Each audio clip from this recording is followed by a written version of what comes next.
মোদির বিরুদ্ধে মিথ্যাচারের অভিযোগ, সংখ্যালঘু সম্প্রদায়কে নিয়ে ঘৃণা ভাষণের অভিযোগ, মোদিকে একযোগে আক্রমণ কংগ্রেস তৃণমূলের, মোদির বিরুদ্ধে নির্বাচনী বিধিভঙ্গের অভিযোগ, মনমোহন সরকারের বিরুদ্ধে মোদির ঘৃণা ভাষণ, মুসলিম সম্প্রদায়কে নিয়ে কুকথা মোদির, কমিশন কি ঘুমোচ্ছে প্রশ্ন কংগ্রেস তৃণমূলের, মোদির গ্যারান্টি জুমলা, তাই মিথ্যাচার পোস্টে সরব সাকেত গোখলে।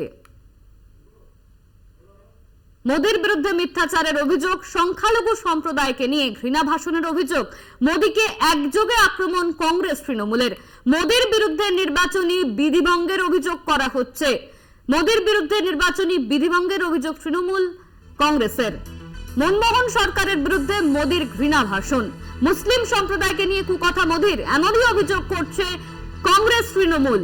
কমিশন কি ঘুমোচ্ছে প্রশ্ন কংগ্রেস তৃণমূলের, মোদির গ্যারান্টি জুমলা, তাই মিথ্যাচার পোস্টে সরব সাকেত গোখলে, মোদিকে একযোগে আক্রমণ কংগ্রেস তৃণমূলের, নির্বাচনী বিধিভঙ্গের অভিযোগ মোদির বিরুদ্ধে, মুসলিমদের নিয়ে ঘৃণা ভাষণের অভিযোগ, মুসলিম সম্প্রদায়কে নিয়ে কুকথা মোদির। আর এরপরেও কমিশন কি ঘুমাচ্ছে প্রশ্ন কংগ্রেস তৃণমূলের, মোদির বিরুদ্ধে মিথ্যাচারের অভিযোগ করা হচ্ছে, সংখ্যালঘুদের নিয়ে ঘৃণা ভাষণের অভিযোগ, মোদিকে একযোগে আক্রমণ কংগ্রেস তৃণমূলের। देंगे और पहले जब उनकी सरकार थी उन्होंने कहा था कि देश की संपत्ति पर पहला अधिकार मुसलमानों का है। इसका मतलब ये संपत्ति इकट्ठी करके किसको बांटेंगे? जिनके ज्यादा बच्चे हैं उनको बांटेंगे। घुसपैठियों को बांटेंगे। क्या आपकी मेहनत की कमाई का पैसा घुसपैठियों को दिया जाएगा? आपको मंजूर है ये कांग्रेस का मैनिफेस्टो कह रहा है कि वो माताओं बहनों का सोने का हिसाब करेंगे, उसकी जड़ती करेंगे, जानकारी लेंगे और फिर उस संपत्ति को बांट देंगे और उनको बांटेंगे जिनको मनमोहन सिंह जी की सरकार ने कहा था कि संपत्ति पर पहला अधिकार मुसलमानों का है। भाइयों बहनों, ये अर्बन नक्सल की सोच, मेरी माताओं बहनों, ये आपका मंगलसूत्र भी बचने नहीं देंगे, यहां तक जाएंगे मैं कहने आया हूं।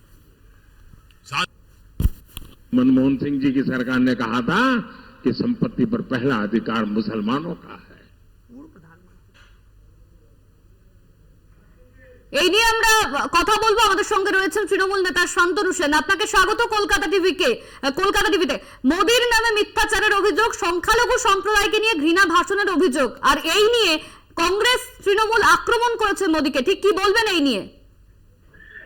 ভারতবর্ষের মাটিতে জাতপাতের রাজনীতি বিজেপি যেভাবে শুরু করেছে এবং নির্বাচনের আগে সেটা আরো যেভাবে উগ্রভাবে বহিঃপ্রকাশ করছে, স্বয়ং প্রধানমন্ত্রী যেভাবে তার কথার মধ্যে দিয়ে ঘৃণা ছড়াচ্ছেন, এটা অত্যন্ত দুর্ভাগ্যের এবং এটা অত্যন্ত দুঃখের।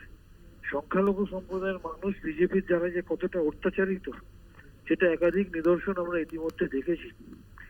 সংসদের মধ্যে পর্যন্ত তাদের সাংসদ রমেশ বিদুরি, একজন সংখ্যালঘু সম্প্রদায়ের সাংসদ দানিশ আলীকে কিভাবে কুরুচিকর ভাষায় মন্তব্য করেছে, সংখ্যালঘু সম্প্রদায়ের মানুষকে বিজেপি শাসিত বিভিন্ন রাজ্যে কিভাবে ধোপানাপিত বন্ধ করে একঘরে করে দেওয়া হচ্ছে, কোন জনপ্রতিনিধির কোন ক্ষেত্রে তাদের কোনো প্রতিনিধিত্ব থাকছে না, এটা সার্বিকভাবে প্রমাণিত সত্য যে বিজেপি সংখ্যালঘুদের নিষ্পেষণ করে, ধর্মীয় মেরুকরণের রাজনীতি করে এবং ধর্ম ও জাতপাতের নামে মানুষের মধ্যে ভেদাভেদ সৃষ্টি করে, যেটা আরো প্রকট হলো প্রধানমন্ত্রীর এই ঘৃণা ছড়ানোর ভাষণের মধ্যে দিয়ে। এর যোগ্য জবাব ভারতবর্ষের সংখ্যালঘু সংখ্যাগুরু সমস্ত সম্প্রদায়ের মানুষ দেবে। তার কারণ ভারতবর্ষের সংবিধান সর্বধর্ম সমন্বয়ের কথা বলে, ধর্মের নামে ভেদাভেদের কথা বলে না। ধন্যবাদ আপনাকে। আমাদের সঙ্গে ছিলেন তৃণমূল নেতা শান্তনু সেন। মোদির বিরুদ্ধে মিথ্যাচারের অভিযোগ, সংখ্যালঘু সম্প্রদায়কে নিয়ে ঘৃণা ভাষণের অভিযোগ, মোদিকে একযোগে আক্রমণ কংগ্রেস তৃণমূলের, মোদির বিরুদ্ধে নির্বাচনী বিধিভঙ্গের অভিযোগ, সংখ্যালঘুদের নিয়ে ঘৃণা ভাষণের অভিযোগ উঠছে মোদির বিরুদ্ধে। मनमोहन सिंह जी की सरकार ने कहा था कि संपत्ति पर पहला अधिकार मुसलमानों का है। पूर्व प्रधानमंत्री मनमोहन सिंह ने क्या कभी कहा था कि देश के संसाधनों पर एक ही समुदाय का हक है? हमने तथ्य जांचे तो ये दावा गलत लगा। believe our collective priorities are clear. Agriculture, irrigation and water resources, health, education, critical investment in rural infrastructure and the essential public investment needs of general infrastructure along with programs for the uplift of scheduled castes, scheduled tribes, other backward classes, minorities and women and children. The component plans for scheduled castes and scheduled tribes will need to be revitalized. We will have to devise innovative plans to ensure that minorities, particularly the Muslim minority, are empowered to share equitably in the fruits of development. They must have the first claim on our resources.